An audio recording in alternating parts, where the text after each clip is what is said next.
ជំរាបសួរបងប្អូនទាំងអស់គ្នាខ្ញុំគឺជាម៉ារីថ្ងៃនេះខ្ញុំមកចែករំលែកអំពីការចុះបញ្ជីអាជីវកម្មខ្នាតតូចថាតើការចុះបញ្ជីអាជីវកម្មខ្នាតតូចទទួលបានការលើកទឹកចិត្តអ្វីខ្លះនៅកម្ពុជាយើងអាជីវកម្មខ្នាតតូចបើសិនជាយើងចុះបញ្ជីរួចរាល់នៅខាងក្រសួងពាណិជ្ជកម្មពន្ធដារក្រសួងការងារអញ្ចឹងនៅខាងពន្ធដារគឺគាត់លើកទឹកចិត្តនៅលើការបង់ពន្ធមួយចំនួនទី1ការបង់ពន្ធប្រចាំខែនៅពេលដែលអ្នកទាំងអស់គ្នាធ្វើរបាយការណ៍បង់ពន្ធប្រចាំខែប្រសិនបើអ្នកទាំងអស់គ្នាមានប្រាក់ចំណូលនោះការបង់ពន្ធទៅលើប្រាក់ចំណូល VAT យើងហៅថាអាករតម្លៃបន្ថែមគឺត្រឹមតែ 2% តែប៉ុណ្ណោះទី2គឺការបង់ទៅលើប្រាក់រំដោះ 1%អញ្ចឹងនៅក្នុងចំណូលប្រចាំខែអ្នកទាំងអស់គ្នាបើសិនជាមាន$1000គឺយើងបង់អស់ត្រឹមតែ$30ទៅលើពន្ធប្រាក់ចំណូលប្រចាំខែតែប៉ុណ្ណោះចំណុចទី2គឺការលើកទឹកចិត្តទៅលើពន្ធប្រាក់ចំណេញអញ្ចឹងជាប្រចាំឆ្នាំនៅពេលដែលអ្នកទាំងអស់គ្នាធ្វើរបាយការណ៍ប្រកាសពន្ធប្រាក់ចំណេញបើសិនជាប្រាក់ចំណេញក្រោម$3000អញ្ចឹងគឺយើងមិនមានបង់ពន្ធទេត្រូវបានលើកលែង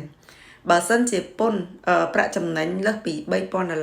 នោះយើងនឹងត្រូវបង់ពន្ធជាដំណាក់កាលគឺចាប់ផ្ដើមពី 5% 10% 15% ឡើងទៅដល់ 20% ចំណុចនៃការលើកទឹកចិត្តទី3គឺបតង់ពន្ធបតង់គឺក្នុងមួយឆ្នាំតែ$100តែប៉ុណ្ណោះសម្រាប់អាជីវកម្មខ្នាតតូច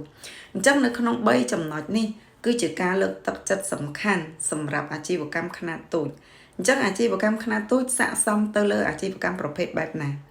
អាជីវកម្មខ្នាតតូចនេះគឺវាស័ក្តិសមបំផុតសម្រាប់អាជីវកម្មទឹកតែបើកថ្មី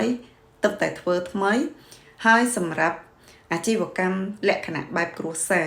ដូចជាការលក់ដូរបែបចាប់ហួយ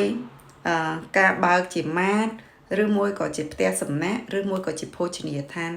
លក្ខនឹងលក្ខអញ្ចឹងបើសិនជាបងប្អូនមានលក្ខណៈអាជីវកម្មបែបស័ក្តិសមនឹងខ្នាតតូចបងប្អូនគួរតែធ្វើការប្រឹក្សាឲ្យបានច្បាស់មុនពេលចុះបញ្ជីព្រោះ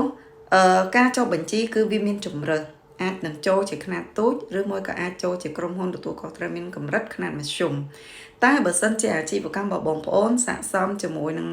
សហគ្រាសឯកបុគ្គលខ្នាតតូចដូច្នេះខ្ញុំលើកទឹកចិត្តឲ្យបងប្អូនធ្វើការជ្រើសរើសចុះបញ្ជីអាជីវកម្មជាបែបលក្ខណៈខ្នាតតូចព្រោះវាមានលក្ខណៈងាយស្រួលសម្រាប់យើងប្រតិបត្តិទៅលើផ្នែកផ្លូវច្បាប់ហើយវាក៏ជួយនៅក្នុងការសម្រួលបន្ធូរបន្ថយទៅលើផ្នែកពន្ធហើយជាមួយនឹងការចំណាយមួយចំនួនផងដែរអញ្ចឹងសម្រាប់បងប្អូនដែលមានចម្ងល់ទៅលើការចុះបញ្ជីអាជីវកម្មបងប្អូនអាច comment ឬមួយក៏អាចឆាតសួរផ្ទាល់ខ្ញុំនឹងធ្វើការបកស្រាយបន្ថែមនៅវីដេអូក្រោយសូមអរគុណសូមជម្រាបលា